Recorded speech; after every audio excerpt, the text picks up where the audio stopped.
Bentang panjang LRT Jabodebek di kawasan Kuningan, Jakarta Selatan disebut salah desain oleh Wakil Menteri BUMN Kartika Wirjoatmojo.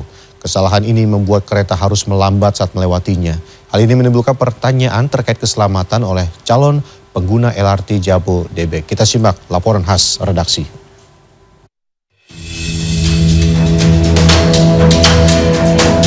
Jembatan bentang panjang LRT di Kuningan ini sempat menjadi kebanggaan Indonesia.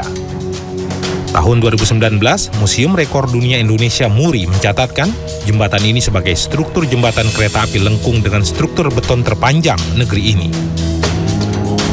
Menggunakan tipe box girder, radius lengkungnya 115 meter dengan panjang bentang utama 148 meter dan beban pondasi pengujian 4.400 ton. Namun, baru-baru ini, Wakil Menteri BUMN Kartika Wirjoatmojo menyebut jembatan bentang panjang LRT Jabodebek salah desain karena tidak memperhitungkan sudut kemiringan kereta, sehingga kereta LRT Jabodebek harus berjalan dengan kecepatan 20 km per jam saja.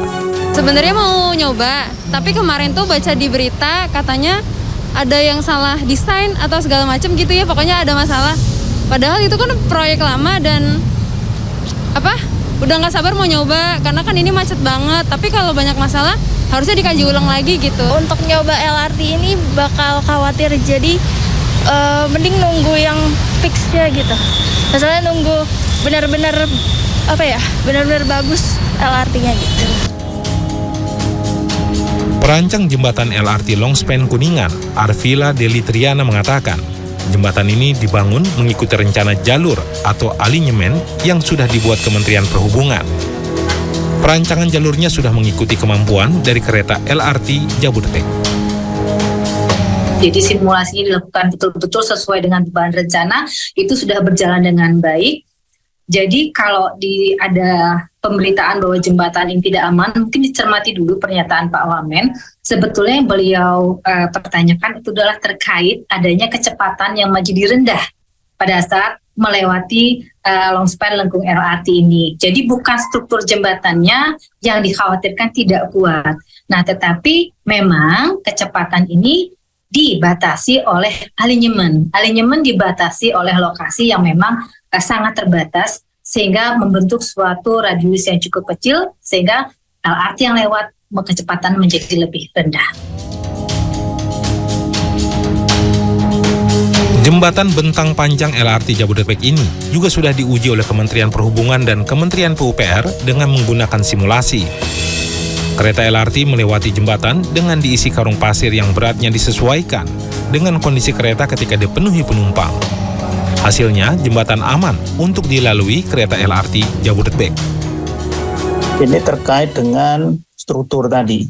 Jadi memang bukan tidak perlu diperbaiki, memang tidak perlu diperbaiki, memang desainnya seperti itu.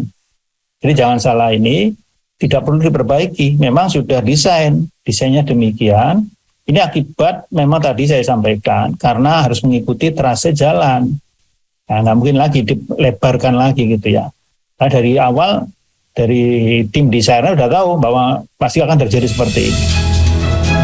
Presiden Joko Widodo pun ikut angkat bicara soal permasalahan ini saat mencoba LRT Jabodebek Rabu. Menurutnya kesalahan yang ditemukan merupakan hal yang wajar. LRT ini adalah yang pertama kali kita kerjakan. Jadi kalau ada koreksi, ada yang perlu dievaluasi, perlu ada yang diperbaiki, kita perbaiki. Jangan seneng mencari-cari kesalahan, karena kesalahan pasti ada. Karena baru pertama kali. Operasi penuh LRT Jabodebek pun terancam mundur ke akhir Agustus dari rencana awal pada 18 Agustus 2023. Namun uji coba akan tetap dilakukan agar tidak terjadi kendala ketika beroperasi. Jembatan bentang panjang atau longspan LRT Jabodebek dipastikan aman oleh Kementerian Perhubungan dan Kementerian PUPR. Namun masih banyak warga yang khawatir oleh kesalahan desain yang disebutkan Wakil Menteri BUMN. Tim Liputan CNN Indonesia.